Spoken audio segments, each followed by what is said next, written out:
Hi guys, welcome back. My name is C.A. Shantur Mandari. Once again, welcome you all to the subject which is called as corporate restructuring, insolvency, liquidation and winding up. CS professional group second और आज आप देख रहे हैं June 2024 के amendments. काफ़ी recently I think एक दो दिन पहले ICSI ने काफ़ी सारे सब्जेक्ट्स के अमेंडमेंट रिलीज किए हैं और ग्रुप सेकंड के अंदर जो आप इस समय देख रहे हैं बाकी दो subjects RCD and secretarial audit के अंदर भी अमेंडमेंट्स हैं. आपको ये बताना चाहता हूँ कि देखिए आई एम श्योर आप ये जानते भी हैं कि 2017 का ये सिलेबस है और अभी 2022 का भी ICSI ने सिलेबस लॉन्च कर दिया है एंड जून 2024 में उसका फर्स्ट अटेम्प्ट भी है. तो वहां पे भी कॉर्पोरेट रिस्ट्रक्चरिंग का पेपर है. तो जो अमेंडमेंट्स आप यहाँ पे देख रहे हैं क्योंकि कॉर्पोरेट रिस्ट्रक्चरिंग तो कॉर्पोरेट रिस्ट्रक्चरिंग ही रहेगा. 2017 और 2022 तो सिलेबस के नाम है बट सब्जेक्ट तो वही है ये. तो जो अमेंडमेंट्स आप आज यहाँ पे देख रहे हैं ऐसा नहीं है कि 2017 पे ही ये लागू है. 2022 जो सिलेबस है वहां पे भी ये अमेंडमेंट्स हैं, वहां पे भी डेफिनेटली इनको इंक्लूड किया गया है. क्योंकि यहाँ पे हम देखेंगे जब हम बात करेंगे अमेंडमेंट्स के तौर पे लेट्स से HDFC और HDFC बैंक का मर्जर हुआ, रिलायंस ने अपने बिजनेस को डीमर्ज किया, तो ये कोई सिलेबस स्पेसिफिक नहीं रह जाता. ये तो कॉर्पोरेट रीस्ट्रक्चरिंग है और जहां जहां कॉर्पोरेट रीस्ट्रक्चरिंग की बातचीत होगी इन सब चीजों को इंक्लूड किया जा सकता है. सो लॉन्ग शॉर्ट इस बात का ये है कि चाहे आपका सिलेबस ओल्ड है चाहे न्यू है, दोनों ही जगह ये अमेंडमेंट्स एप्लीकेबल है. चलिए बात करनी स्टार्ट करते हैं. आपको ये भी चलते चलते बता चलूं कि इसके बाद जब हम ये अमेंडमेंट्स कंप्लीट कर लेंगे तो बाकी सब्जेक्ट्स के अमेंडमेंट्स के बारे में भी बात करेंगे. इन अमेंडमेंट्स को आप देखना चाहते हैं, अपडेट रहना चाहते हैं इसके बारे में, तो डाउनलोड करिए हमारा मोबाइल ऐप शांतनु इंतानिया अकेडमी और वहां पे आप जून 2024 के एग्जीक्यूटिव एंड प्रोफेशनल के अमेंडमेंट्स को देख सकते हैं. तो चलिए अब बात करनी हम स्टार्ट करते हैं. सबसे पहले आज डिस्कशन करेंगे चैप्टर 1 के बारे में, that is called as the type of corporate restructuring. इसके बारे में आज हम बात करेंगे. तो देखिए जब हम कॉर्पोरेट रीस्ट्रक्चरिंग के बारे में बात करते हैं तो हमारे दिमाग में merger, amalgamation, acquisition, take over, ये कुछ टर्म्स हैं जो जनरली दिमाग में आते हैं. रीस्ट्रक्चरिंग का मतलब ही यही है कि जब चीजें बदलती हैं, उनके अंदर बदलाव किए जाते हैं. एंड आई एम श्योर जब भी हम चीजों को बदलते हैं हमेशा अच्छा और बेहतर होने के लिए चीजें बदलते हैं, ना कि बेकार या खराब होने के लिए. तो यहाँ पे जब बात कर रहे हैं इसके बारे में तो सबसे पहले जिस चीज को हम समझेंगे वो अमलगमेशन के कंटेक्स्ट के बारे में बात करी जाएगी. टेक्निकली ये जो इमेज है हो सकता है आपको थोड़ा लगे भी यार ये क्या इमेज है, प्लास है और एक तरफ पेचकस दे रखा है. सो रीस्ट्रक्चरिंग टेक्निकली इन दो चीजों से नहीं होती, पर रीस्ट्रक्चरिंग का मतलब तो यही होता है कि किसी भी चीज को और बेहतर बनाना, जैसे मैं बार बार आपसे कह रहा हूँ. तो आज सबसे पहले जिसके बारे में हम बातचीत करेंगे वो है अमलगमेशन. अमलगमेशन और मर्जर ये सब चीजें ऐसी हैं जिसके बारे में आपने पहले भी काफी बार सुना होगा और ये भी सुना होगा कि कोई क्लियर एज सच एक टर्मिनोलॉजी कंपनीज एक्ट 2013 में नहीं लिखी है कि अमलगमेशन क्या है. कोई एक स्पेसिफिक डेफिनेशन नहीं है. नीड, सिचुएशन और बहुत सारी केस स्टडीज के हिसाब से इसको डिराइव किया जाता है. बट एज सच जैसे कंपनी की एक डेफिनेशन है, डायरेक्टर्स की है, KMP की है, वैसे अमलगमेशन की कोई एक स्पेसिफिक डेफिनेशन हमें देखने को नहीं मिलती. बट कोई बात नहीं, बहुत इजी कंसेप्ट है अमलगमेशन. हम आइए उसके बारे में बात करनी स्टार्ट करते हैं. तो अमलगमेशन के बारे में थोड़ा सा पहले पढ़ते हैं, फिर इस इमेज पे आएंगे जो ऊपर है. तो कहते हैं कि सुप्रीम कोर्ट के बारे में बात करते हुए observe that according to the Stroud Judicial Dictionary of Words and Phrase, amalgamation is welding or blending. Welding में क्या होता है, चीजों को वेल्ड कर देते हैं, आपस में जोड़ देते हैं. ब्लेंड करना मतलब एक दूसरे के साथ मिला दिया, है ना. तो किसी की एक की एग्जिस्टेंस रही ही नहीं. अब वो एक एक के नाम से जाने नहीं जाएंगे, वो दोनों चीज जो है वो एक जगह मिल गई हैं. तो अब उनका नाम पहले जो चीज थी अब वो नहीं रहेगा, कुछ अलग कोई डिफरेंट नाम हो जाएगा. So when welding or blending of two or more concern into one, it also state that where the company is concerned retains separate entities, there is no amalgamation. So यहाँ पे हम A plus B के बारे में बात कर रहे हैं. चलिए X and Y लिखा है तो X and Y के बारे में बात कर रहे हैं. So X and Y equals to Z, ना X रहा ना Y रहा, ये Z बन गया. तो जहाँ पे एंटिटीज ने अपनी एग्जिस्टेंस ही खो दी, लूज कर दी है, उस परस्पेक्टिव को आप अमलगमेशन कहते हैं. याद रखिएगा अभी हम पढ़ेंगे भी कि यहाँ पे एग्जिस्टेंस लूज करी है, बट ऐसा नहीं कि बिजनेस उनका खत्म हो गया. जो बिजनेस वो यहाँ करा करते थे दोनों, अब अलग अलग ना करके एक साथ करेंगे। सो बिजनेस जो है वो तो वो चलेगा ही चलेगा, सिर्फ एक काम करने का जो तरीका है उसको और बेहतर बनाने के लिए इस स्ट्रैटेजी को अडॉप्ट किया गया है। सो जेड पहले एग्जिस्टेंस में नहीं था, एक नई कंपनी बनाई गई है, उसको हमने जेड का नाम दिया है, और जो जेड बना है वो अपने आप में कुछ नहीं था, वो एक्स और वाई के कॉम्बिनेशन के बाद उसको बनाया गया है। सो इस तरीके से आप अमलगमेशन को डिफाइन कर सकते हैं। तो यहाँ पे और भी कुछ केस लॉज दिए हैं, उसके कंटेक्स्ट में भी आइए समझ लेते हैं। तो कहते हैं in case of Religare, Finvest मतलब फाइनेंशियल सर्विसेज है, state of Delhi and another criminal appeal with criminal appeal so and so. ये नंबर्स याद रखने की कोई जरूरत नहीं है, सिर्फ आपको कंटेक्स्ट याद होना चाहिए। Judgment dated September, the Honorable Supreme Court reliance placed in the case of General Radio versus M.A. Kadir, wherein Supreme Court held that after amalgamation of two companies, the transferor company ceased to have any entity and the amalgamated company acquires a new status, वही X plus Y equals to Z. And it is not possible to treat those the two company as partners or jointly liable in respect of liability as assets. तो ये जो ऊपर हम बात कर रहे हैं और जो यहाँ लिखा भी हुआ है, जब x plus y equals to z हो गया तो फिर ये नहीं कि x और y अपनी अपनी आइडेंटिटी अभी भी लेके चल रहे हैं। जब इन्होंने ये डिसीजन बना लिया कि ये साथ में मिलके काम करेंगे और उसके बाद दोनों की जितनी भी एसेट्स हैं, लायबिलिटीज हैं, ताकतें हैं, कमियां हैं, सबको मिला दिया जाएगा, तो अपनी एग्जिस्टेंस कोई खुद रहेगी ही नहीं, ना एक्स रहेगा ना वाई रहेगा। जो कुछ था इन सब के पास वो सारा का सारा जेड के पास चला गया, और Z is the new business structure जिसके जरिए ये जो बिजनेस है वो आगे बढ़ाया जाएगा, जो काम है वो आगे किया जाएगा। तो इस तरीके से जो बात है वो यहाँ पे लिखी गई है, कही गई है। ऊपर भी हम कह के आए हैं और फिर से यहाँ पे एक चीज कही गई है कि अगर आप ये सोचें कि एक्स जो है company and then the Y company, ये अमलगमेट हो रहे हैं और एक्स और वाई जैसे पहले थे वैसे आज भी काम करेंगे और अमलगमेट भी हो रहे हैं, तो ये दो बातें एक साथ नहीं हो सकती। दिन और रात कभी भी एक साथ नहीं हो सकता। जब रात है तो दिन नहीं है, जब दिन है तो रात नहीं है। तो ऐसे ही है, आप अपनी एग्जिस्टेंस भी बचा लें और अमलगमेट भी कर दें, वो फिर रिस्ट्रक्चरिंग शायद होगी, डीमर्जर हो सकता है, बट अमलगमेशन उसको हम नहीं कह सकते। ये चीज यहाँ पे कही गई है। फर्दर इसी को और आगे बढ़ाते हुए कहते हैं, in case of amalgamation the outer shell of the corporate entity is undoubtedly destroyed, it creates yet cease to exist, yet in every other sense of the term the corporate venture continues enfolded within the new or existing transferee entity. In other words, the business and the adventure lives on, but with a new corporate residence, that is the transferee company. So basically अब ऐसे कह सकते हैं, अब यहाँ पे एक term introduce कर दिया गया है, ट्रांसफरी कंपनी।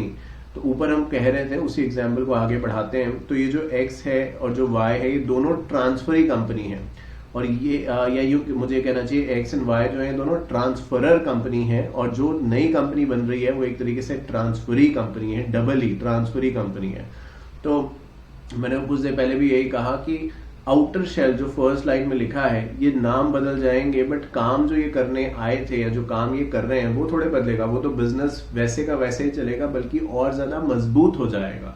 जब दो ऐसे लोग जो ऐसे कह सकते हैं अपनी अपनी फील्ड में स्ट्रांग हैं, एक साथ मिलके काम करते हैं, तो there are very high chances कि बिजनेस जो है उसको और बूस्ट मिलेगा और बेहतर तरीके से वो आगे काम कर पाएगा, आगे बढ़ पाएगा। तो यही कह रहे हैं यहाँ पे, ये मत सोचिए कि अमलगमेशन हो रहा है तो कंपनी की एग्जिस्टेंस दुनिया से खत्म कर दी गई, या यूं कह दीजिए स्ट्राइक ऑफ हो गया, डिसोल्यूशन हो गया। नहीं, जो बिजनेस कंपनी कर रही थी वो तो आज भी करेगी, सिर्फ एक नए स्टेटस के साथ, एक नाम के साथ, पहले से कहीं ज्यादा ताकतों के साथ, ज्यादा पावर के साथ। ये जब ट्रेड्स जुड़ते हैं तो उस तरीके की रिस्ट्रक्चरिंग को आप अमलगमेशन का नाम देते हैं। यहाँ पे आप देखेंगे कि हमने पूरे इस डिस्कशन के दौरान कोई सेक्शन का सच यूज नहीं किया यहाँ पे, क्योंकि मैंने आपसे पहले ही कहा कि ये कोई डिफाइंड टर्म नहीं है। मैं तो कहता हूँ अगर डिफाइन हो जाए तो शायद ज्यादा बेहतर है, क्योंकि इतना आपको पढ़ना नहीं पड़ेगा, एक ही डेफिनेशन होगी और उसी के बारे में सब लोग बात करेंगे।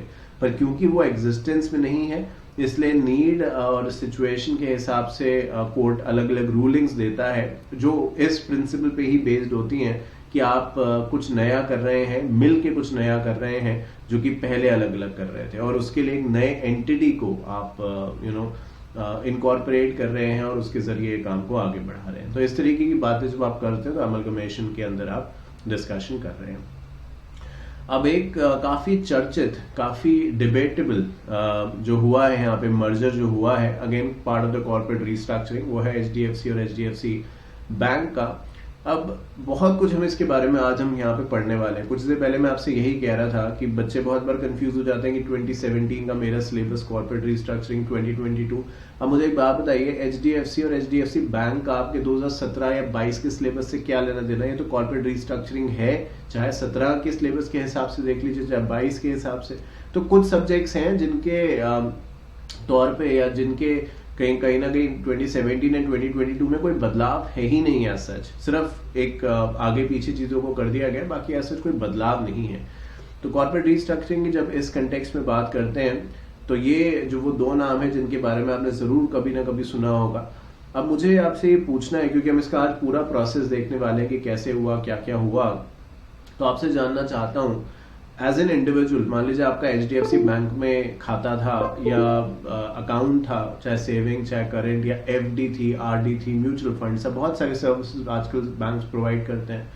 या ऑन द अदर हैंड आपका एचडीएफसी होम लोन से, या मतलब आपने लोन लिया हुआ था घर का और वो चल रहा था, उसकी ईएमआई चल रही थी। ये सब जब हुआ है, जिससे इतना लंबा प्रोसेस फॉलो किया, कुछ 1.5 साल तक का टाइम लग गया, कि आपको इंडिविजुअली कुछ फर्क पड़ा इस बात से? क्या आपको कुछ लेना देना है कि अब ये दोनों एक साथ, रादर देन अलग अलग काम करते, एक साथ मिलके काम कर रहे हैं? क्या आपको इस बात से कोई फर्क पड़ा? तो टेक्निकली एज एन इंडिविजुअल हम तो एचडीएफसी को जानते हैं, में से बहुत सारे लोगों को शायद ये भी नहीं पता होगा कि एचडीएफसी ऐसे डिवाइडेड है, कि एचडीएफसी जब लोन की बात आती है तो एचडीएफसी पे जाते हैं, जब एचडी बैंक की बात आती है तो एचडीएफसी बैंक पे जाते हैं। शायद बहुत सारे लोग तो इस चीज को जानते नहीं हो, तो सिर्फ एचडीएफसी को जानते हैं, जो कि हाउसिंग डेवलपमेंट फाइनेंस कॉर्पोरेशन है। जब एचडीएफसी बैंक की बात करते हैं तो भारत का one of the largest, not the largest but one of the largest bank है। एसबीआई डेफिनेटली अभी भी ऊपर है, बट इन दोनों के कॉम्बिनेशन के बाद एसबीआई के सामने एक बहुत बड़ा कॉम्पिटिटर जो है वो आके खड़ा हो गया है।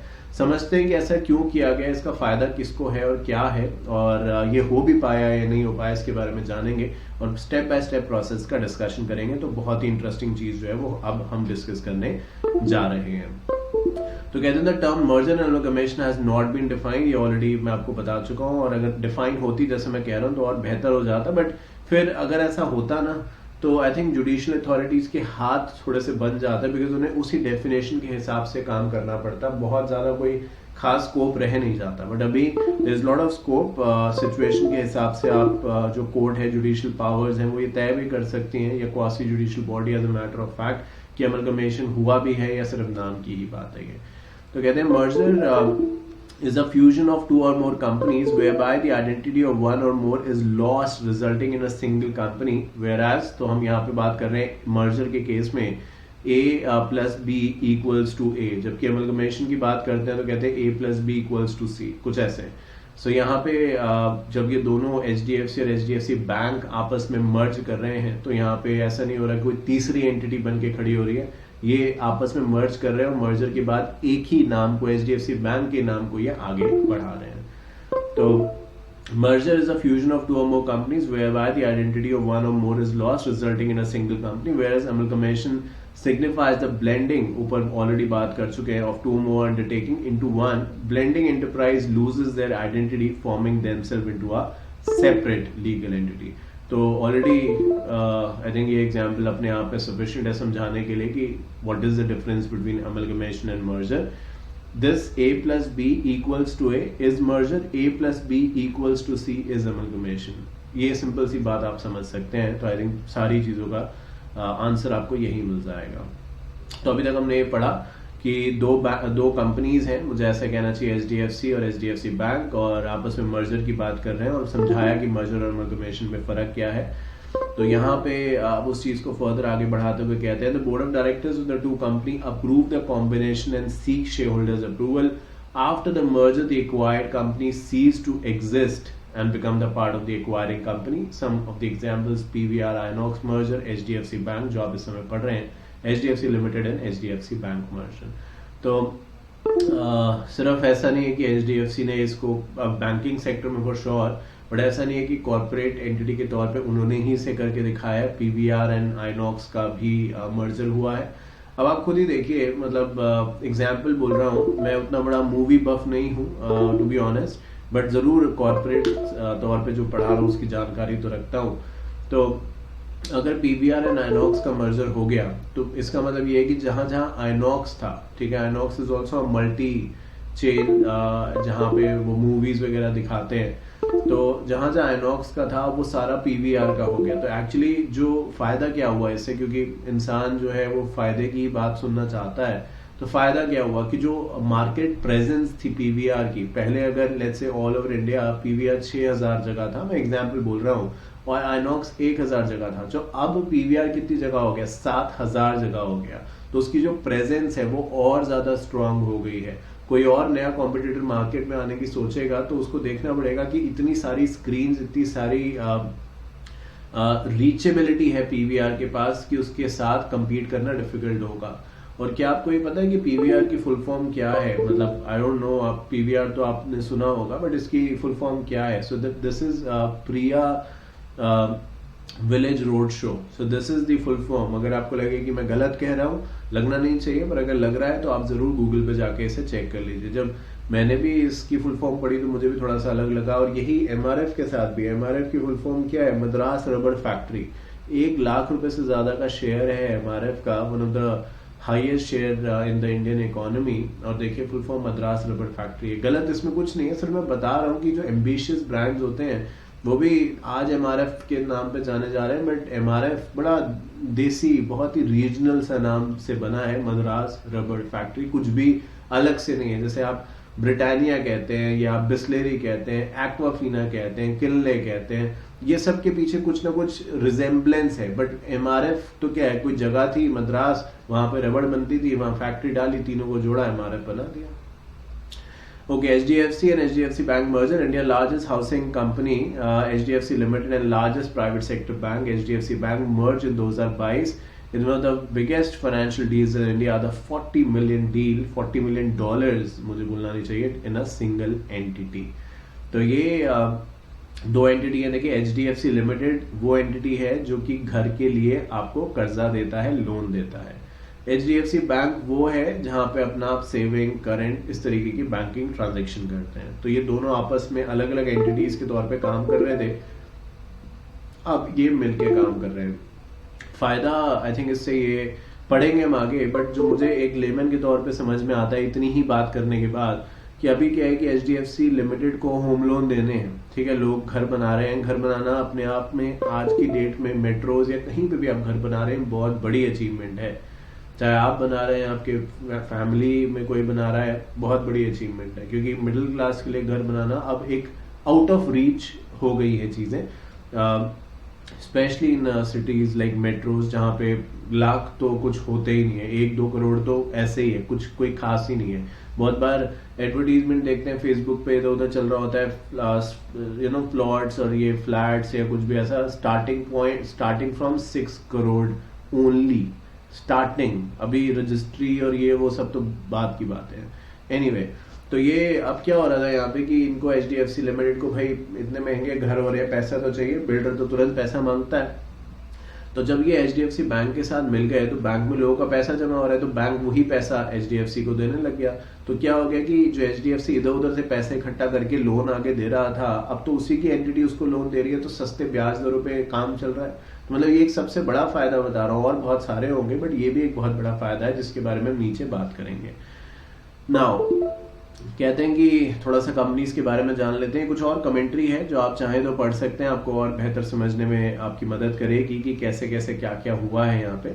बट फिलहाल के लिए अगर देखें तो कहते हैं कि HDFC किन कंपनीज के बीच में ये हो रहा है, ये आपको समझना है। और ये स्ट्रक्चर ऐसा है कि 1+1, यानी एक कंपनी एक कंपनी ये दोनों जो है ये सब्सिडरी कंपनी है नंबर 2 की, और ये 1, 2, 3 जो है ये प्रमोटर हैं कंपनी 3 के।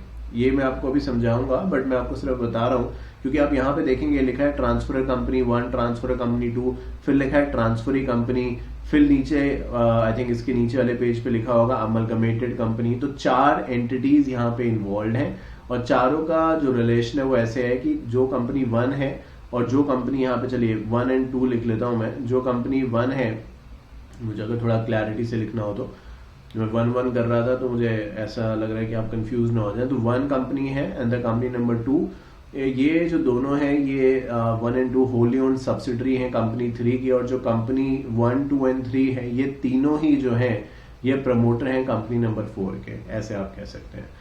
So company number 1 HDFC investment limited is primarily engage in business of making investment in equity preference venture capital funds. तो नाम से समझ में आ रहा है पैसा जो है ये इन्वेस्ट करते हैं, अलग अलग कंपनीज में सिक्योरिटीज में इन्वेस्ट करते हैं। HDFC Holding Limited is primarily engaged in business of making investment in equity shares, preference shares, venture funds, mutual funds। तो उसी तरीके का बिजनेस HDFC Holdings का भी है। बात करते हैं HDFC लिमिटेड के बारे में। ये वो कंपनी है जो कि लोन आपको देती है, घर के लिए लोन देती है। तो कहते हैं कि is primarily engage in a business of providing, देखिए क्या लिखा है, finance to individual corporates developers for the purchase, construction, development and repair of house, apartment, commercial properties through its branches in India and overseas offices supported by network of agents। तो अगर हम मुझे आपको घर के लिए लोन चाहिए तो हमें HDFC बैंक में नहीं आप चले तो कहीं भी जाए कि मुझे लोन चाहिए, हो सकता है HDFC बैंक में चले जाए तो वो जो बैंक वो होगा वो HDFC से पहले, आज तो सब कुछ एक ही जगह हो रहा है क्योंकि मर्जर हो गया, पर पहले अगर आप HDFC बैंक में जाते हैं तो वो लोन नहीं आपको दे सकते घर का, वो आपको मिलवा देंगे किसी ऐसे बंदे से जो HDFC लिमिटेड में काम करता होता, क्योंकि HDFC लिमिटेड ही वो एंटिटी है जो कि घर के लिए आपको लोन दे सकती थी। ये प्री मर्जर की बात मैं आपको बता रहा हूँ आज की डेट में, क्योंकि ये मर्ज हो गया है तो ये 4 एंटिटीज जो आप देख रहे हैं जिसको हमने ट्रांसफरर 1 या 2 या अमलगमेटिंग कंपनी बोला, ये तो एग्जिस्ट ही नहीं करते, क्योंकि ये सब तब की बात थी जब स्कीम चल रही थी अमलगमेशन की, हम स्कीम बना रहे थे तो हम आइडेंटिफाई कर रहे थे, नाम दे रहे थे अलग अलग एंटिटीज को, बट आज के डेट में जब सब कुछ एक जगह आ गया है तो इन सब की जरूरत रह ही नहीं गई। जो एंटिटी 4 है जो अमलगमेटेड कंपनी है जहां पे सब आके मिल रही हैं, तो कहते हैं वो HDFC बैंक है जहां आपका सेविंग अकाउंट है, करंट अकाउंट है, FD है, RD है, लॉकर है। is registered with RBI as a banking company under the provision of the Banking Regulation Act। Transferor companies are wholly owned subsidiary of transferee companies। जब आप ये line और ये paragraph अब मेरे साथ पढ़ रहे हैं तो इस चीज को ध्यान रखिएगा जो मैंने कुछ देर पहले आपको ऊपर बताई कि भाई कंपनी 1 कंपनी 2 जो है वो होली ओन्ड सब्सिडरी कंपनी है कंपनी 3 की, और कंपनी 1 कंपनी 2 एंड कंपनी 3 जो है ये प्रमोटर्स हैं कंपनी नंबर 4 के। यही बात उस पैराग्राफ में लिखी हुई है, पर उसको समझने के लिए 5 मिनट आपको ना लगे इसलिए मैंने ऐसे यहाँ लिख भी देता हूँ। चलिए अगर ऐसा आपको कुछ है कि कंफ्यूजन लग रहा है तो 1 + 2 are the wholly owned subsidiary company of company number 3, 1, 2 and 3 are the promoters of company number 4। और ये 1, 2, 3, 4 कौन सी कंपनीज हैं? पहली की 1 और 2 जो है वो 2 ट्रांसफरर कंपनीज हैं। Company number 3 is the amalgamating company, company number 4 is that bank जहां पे आप अपना सेविंग वगैरह अकाउंट खुलवाते हैं जिसको आप HDFC बैंक कहते हैं, जो यहाँ पे लिखा भी हुआ है। ठीक है, तो कहते हैं कि transfer companies are wholly owned subsidiary of the transferee companies and the entire paid up share capital of the respective transfer companies are held by transferee companies. Transferee companies, transfer and transferee companies are the promoter of the amalgamated company. तो यही बात exactly इस paragraph के अंदर लिखी हुई है जो मैंने आपको आसान शब्दों में समझा दी। बढ़ते हैं स्कीम की तरफ। अब स्कीम में क्या है, कैसे है, कौन क्या कर रहा है, क्यों कर रहा है, इसके बदले क्या होगा, ये जानते हैं। तो स्कीम बेसिकली एक ऐसा डॉक्यूमेंट है, आपने पहले भी इसके नाम तो सुना होगा। स्कीम एक ऐसा डॉक्यूमेंट है जहां पे पार्टीज की राइट्स, ऑब्लिगेशन, ड्यूटीज, लायबिलिटीज इनके बारे में जिक्र किया जाता है, एंड मोस्ट इम्पॉर्टेंटली आप क्यों ये कर रहे हैं। ये तो देखिए बहुत बड़ी एंटिटीज के बीच में हो रहा है, बट अगर एक एंटिटी उतनी बड़ी नहीं है तब भी उसको एक स्कीम बनानी है, अपॉइंटेड डेट रखनी है, इफेक्टिव डेट रखनी है, तमाम रेगुलेटरी अप्रूवल्स का सामना करना होगा, और उसके बाद कहीं जाके जो फाइनल डील है वो बन पाएगी। तो कहते हैं the scheme provides for the following amalgamation of the transfer company 1, 2 with and into the transferee company amalgamating company with effect from the appointed date। तो कंपनी 1 and 2 जो है वो बेसिकली कंपनी 3 में मिल रही है, और जो कंपनी 3 है फिर वो जाके कंपनी 4 में मिल रही है, ऐसी बात है यहाँ पे। So amalgamation of transferee company amalgamating company into and with and into amalgamated company with effect from the appointed date and subsequent dissolution of the transferee company and the issuance of new, घबराओ मत अभी समझाऊंगा, new equity shares to the equity shareholder of the transferee company as on the record date in accordance with share exchange ratio।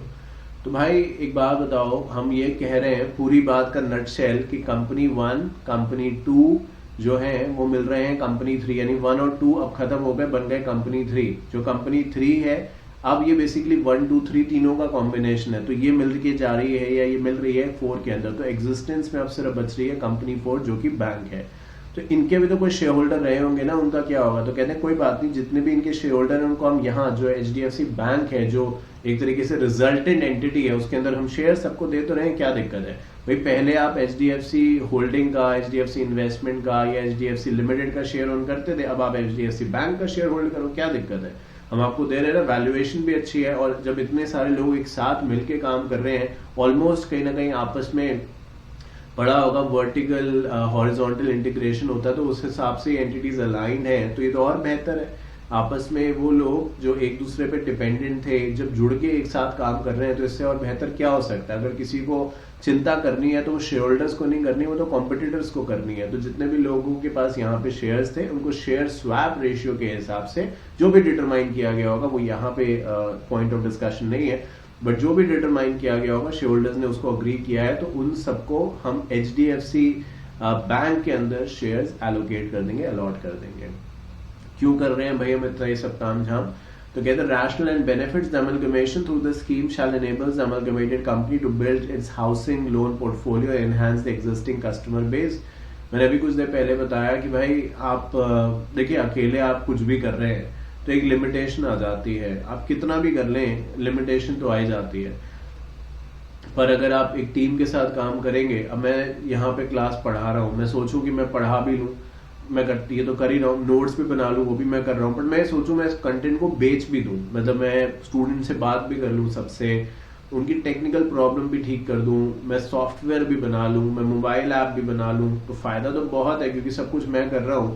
मैं नौकरी भी कर लूं क्योंकि मैं वो भी कर रहा हूं, तो ठीक है। बट क्या ये फीजिबल है? मतलब अगर मैं ये सब करने लग जाऊंगा तो फिर मैं अपने आप से एकदम पीछे हट जाऊंगा, मेरी एग्जिस्टेंस रहेगी ही नहीं। मेरी बात आप समझ रहे हो? तो वही चीज यहाँ पे भी है कि आप सब कुछ नहीं कर सकते, सो आप उस चीज को डिवाइड कर रहे हैं, और यहाँ पे वो चीज इसलिए बेहतर हो पा रही है क्योंकि आपस में मैंने कुछ देर पहले कहा, एक वो है जिसके पास पैसा है जो कि बैंक है, आप अपना पैसा वहीं तो जमा कर रहे हैं।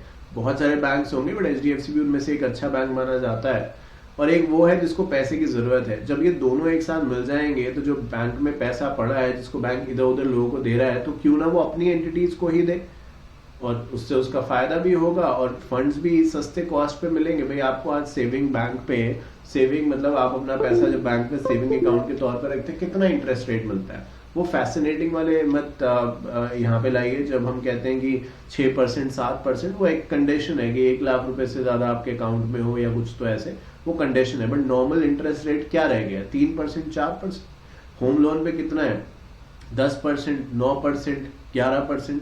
तो सोचिए कि हम जिसका पैसा है उसको दे रहे हैं, चलो हायर साइड ले लो 4%, इतना भी नहीं है। SBI जैसों का तो 2.5% के अंदर ही है, तो उसको दे रहे हैं 4%। और जिससे पैसा ले रहे हैं, जिसको अपने कर्जा दिया है, तो उसके घर के कागज रखे हुए हमने, और उसको दे रहे हैं यही कर्जा, चलो लोअर साइड पे ले लो, वहां पे 10% पे, तो 6% का मुनाफा तो ऐसे ही कमा लिया जिसमें बैंक का खुद का 1 रुपया नहीं लगा। मेरा पैसा मैंने बैंक में लिया, बैंक ने वही आगे पैसा घुमा दिया, मुझे 4% दे रहा है, दूसरे से 10% ले रहा है। बैंक तो एक मीडिएटर की तरीके से एक्ट कर रहा है, तो इससे बेहतर और क्या हो सकता है? सोचने वाली बात है।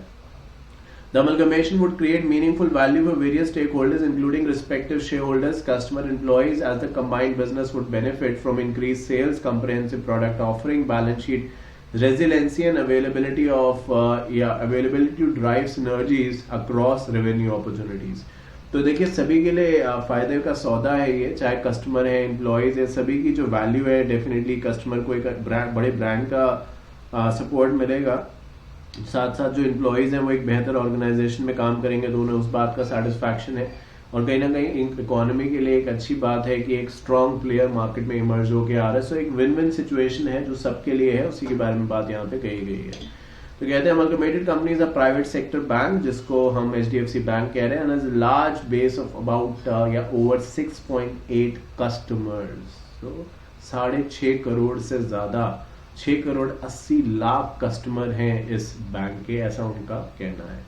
The amalgamated company is a banking company with a large distribution network that offers product offering in retail and wholesale segment. The Amalgamated Company is premier housing finance company in India and provide housing loan to individuals.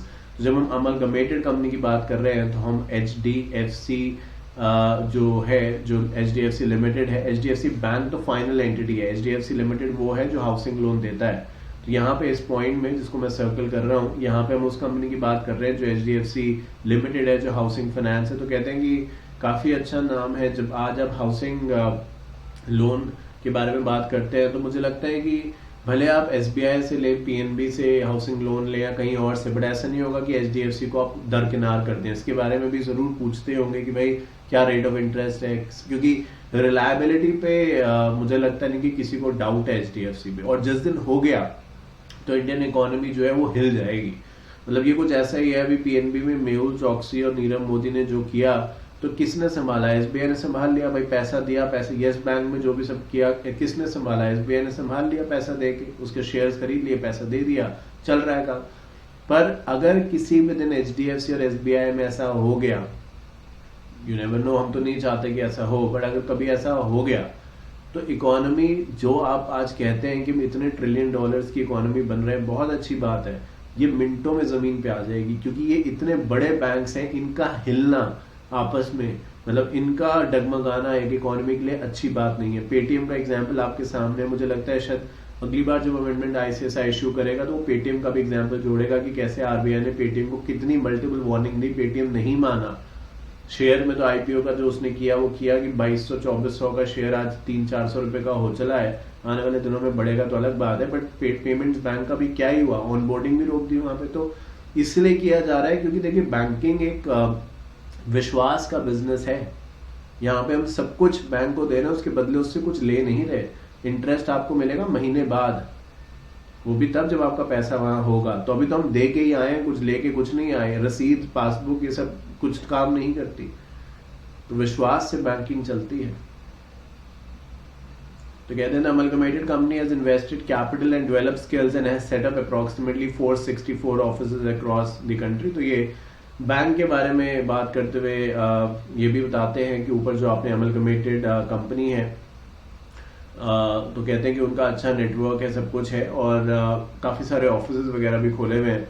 The loan book of the amalgamating company is diversified, having cumulative finance over 90 lakh dwelling unit, मतलब 90 लाख घरों को उन्होंने finance किया हुआ है। 90 लाख घर, 90 लाख, 90,000 नहीं, 9 नहीं, 90 lakh. With the amalgamating company leadership in the housing या home loan arena developed over the past 45 years, the amalgamated company would be able to provide to customer flexible mortgage offering in the cost effective manner। तो ये सारे वो बातें हैं, वो advantages हैं जो यहाँ पे बताने की कोशिश करी जा रही है कि अगर ये स्कीम सैंक्शन हो गई तो देखिए ये इसके फायदे हैं। हमारा कस्टमर बेस बढ़ जाएगा, हमें पैसा इजीली मिलने लगेगा, तो हम लोगों को इजीली दे पाएंगे पैसा, हमारा प्रॉफिट मार्जिन्स बढ़ जाएंगे जो कि हमारी इकोनॉमी के लिए, हमारे एम्प्लॉयज के लिए, हमारे कस्टमर्स के लिए बहुत बेहतर है। ऑलरेडी क्योंकि बैंक है तो आप देख रहे हैं गांव हर जगह खुला हुआ है ये सब कुछ। तो आप किसी को गांव में भी लोन लेना है तो उसको शहर नहीं जाना, वो अपनी गांव की ही ब्रांच से कर सकता है काम। तो इतना लंबा और इतना बड़ा नेटवर्क इन्होंने बनाया हुआ है HDFC ने, तो कहते हैं उन सब चीजों का फायदा यहाँ पे हमें देखने को मिलेगा। The amalgamated company can access to fund at lower cost। ये ऑलरेडी बता चुका हूँ कि सेविंग वाले को दे रहे हैं 4%, इतना भी मिलता नहीं है, और होम लोन वाले से ले रहे हैं 10-11%। ठीक है, कितना 6-7% का बिजनेस चल रहा है जिसमें इनका खुद कुछ भी नहीं लगा। तो समझाया ना भाई, मेरा पैसा मैंने सेविंग अकाउंट में डाला हुआ है, 2 लाख रुपए पड़े हुए, उसी को उठा के आगे दे रहे। मैं 2 लाख रुपए हो सकता है मैं निकाल भी लूं, बट मेरे जैसे अगर काफी सारे लोग हैं, सब एक दिन में तो निकालेंगे नहीं।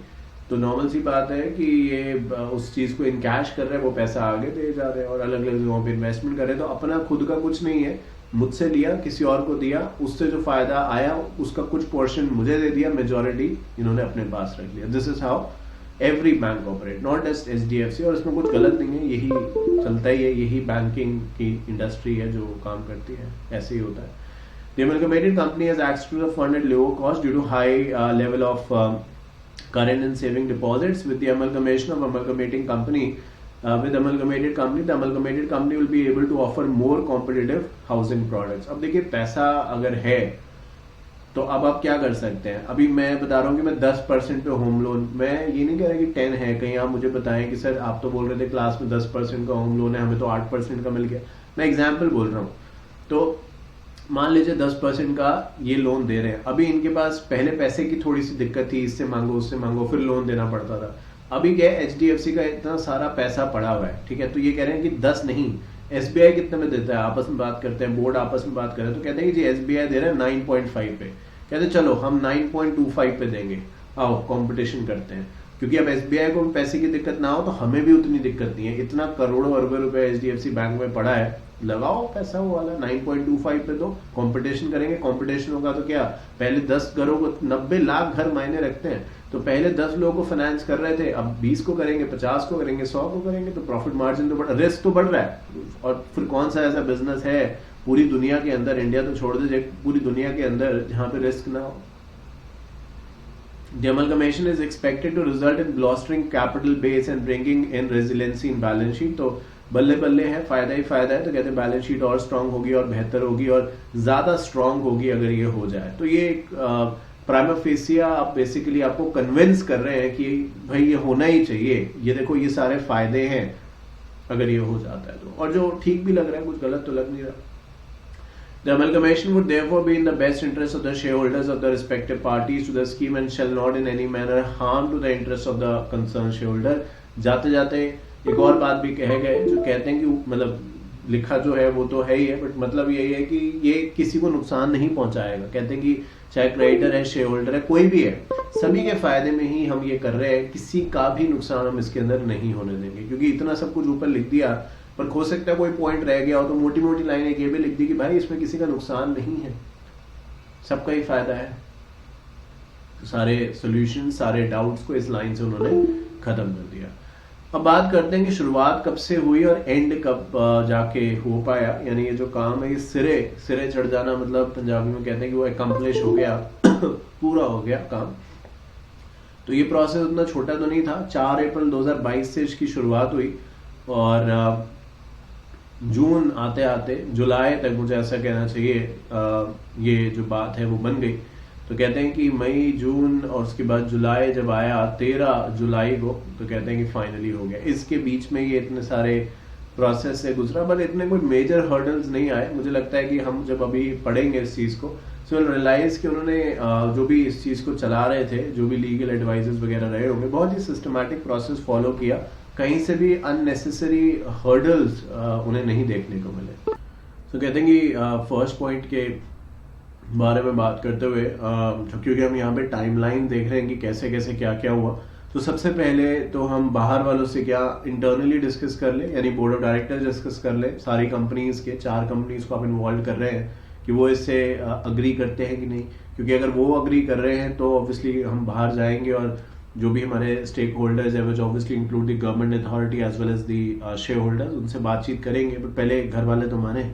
तो यही बात है कि बोर्ड ऑफ डायरेक्टर्स और the transfer company 1, 2 amalgamating company, amalgamated company, इन सब की मीटिंग हुई है। सब वो डेट्स लिखी हैं 3 और 4 अप्रैल के बीच में, जहां पे इन्होंने इस मुद्दे को, इस टॉपिक को अपने एजेंडे में जगह दी और इस मीटिंग में इसको डिस्कस किया। एंड ऑब्वियसली क्योंकि आई एम श्योर उन्हें पता था कि ये वो करना चाहते हैं, तो पॉजिटिव साइन से इसको अप्रूव किया।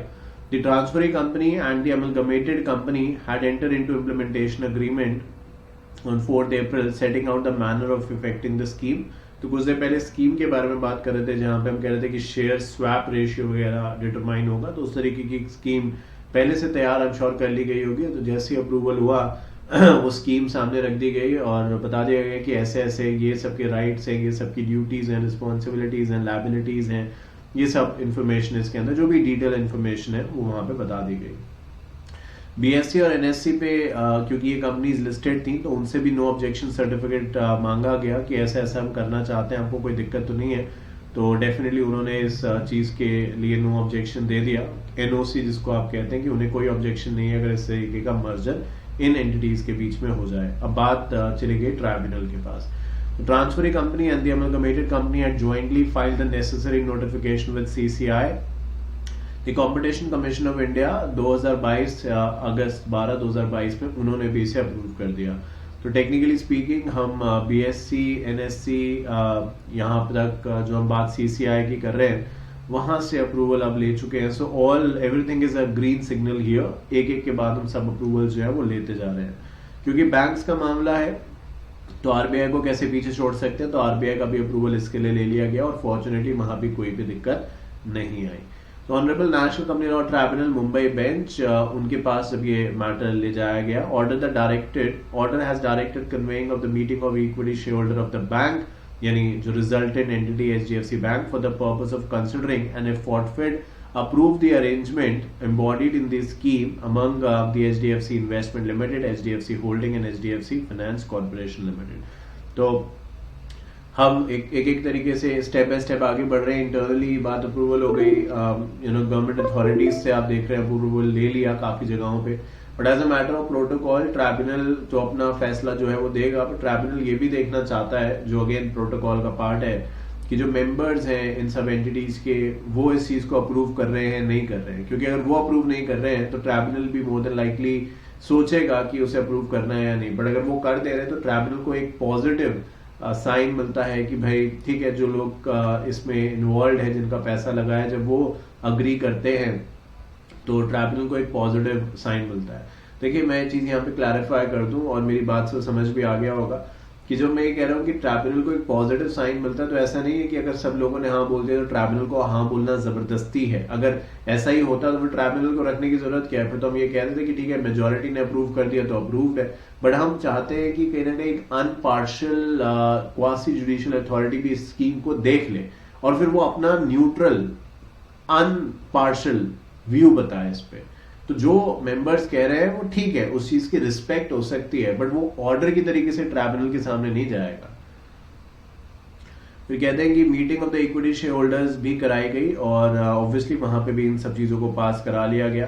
The regional director ministry of corporate affairs has filed the report dated 21 December setting out his observation of the scheme. In the response to the observation made by the regional director, the transferring company, amalgamated company have given necessary clarification and undertaking by way of joint affidavit. तो regional director की तरफ से कुछ observation, पहली बार हम ये शब्द सुन रहे हैं यहाँ पे, क्योंकि ऊपर की अथॉरिटीज एटलीस्ट जो जितना लिखा गया उसके हिसाब से, चाहे वो आरबीआई है चाहे फिर वो कोई और अथॉरिटी है, सब लोग नो ऑब्जेक्शन सर्टिफिकेट देते ही जा रहे थे। बट रीजनल डायरेक्टर ने पहली बार कुछ सवाल जवाब किए, जो ठीक है सवाल जवाब ही थे क्योंकि उससे कुछ फर्क पड़ा नहीं। जो भी पूछा गया बैंक्स ने उस चीज का जवाब दे दिया गया। कोई एफिडेविट वगैरह भी मांगे तो वो भी यहाँ पे दे दिए गए। तो सिर्फ एक सवाल जवाब का सिलसिला हुआ, बट स्कीम के फंक्शनिंग पे ऐसा कोई असर नहीं पड़ा। फिर ऑफिशियल लिक्विडेटर की बारी आई तो उन्होंने भी कुछ सवाल जवाब किए, उसके भी जवाब दे दिए गए और ऑफिशियल लिक्विडेटर उस बात से सैटिस्फाइड थे कि इसमें किसी का भी कोई नुकसान नहीं है। फाइनली ये सब कुछ हुआ और कहते हैं कि transfer company, transfer and amalgamated company have compiled all the requirement and direction as given by NCLT, और सारे के सारे डॉक्यूमेंटेशन जो स्टैट्यूटरी अप्रूवल्स है सब कुछ यहाँ पे ले लिए गए। तो इस तरीके से ये प्रोसेस अपने एंड की तरफ बढ़ने लगा। अब एनसीएलटी को जब ये सब पता चला कि इतने सारे अप्रूवल्स चाहिए थे मेंबर्स से लेके ऑफिशियल लिक्विडेटर की बात करें, सब ने सवाल जवाब का मौका दिया गया और सब ने करे भी, जिसने करे उसके जवाब भी दिए गए। तो एनसीएलटी के पास कुछ खास कहा नहीं, कुछ बचा नहीं कहने के लिए, तो उन्होंने इसको फेयर एंड रीजनेबल माना और इस स्कीम को सैंक्शन कर दिया। So honourable NCLT Mumbai bench in the company petition number this connected with the companies scheme application why the audit did this. Audit the company scheme petition appears to be fair and reasonable and is not violative in any provision of the law, is not contrary to public policy. तो उन्होंने इसको लागू करने के आदेश दे दिए और फिर वो दिन आ गया, वो शुभ घड़ी आ गई 1 जुलाई 2023, जिस दिन ये मर्जर जो था वो इफेक्टिव हुआ। शुभ घड़ी तो होगी। So HDFC Bank in its news release dated 30th June stated that HDFC Bank, India leading private sector bank, announced successful completion India premier housing finance company with and into HDFC Bank following the receipt of all statutory या regulatory approvals।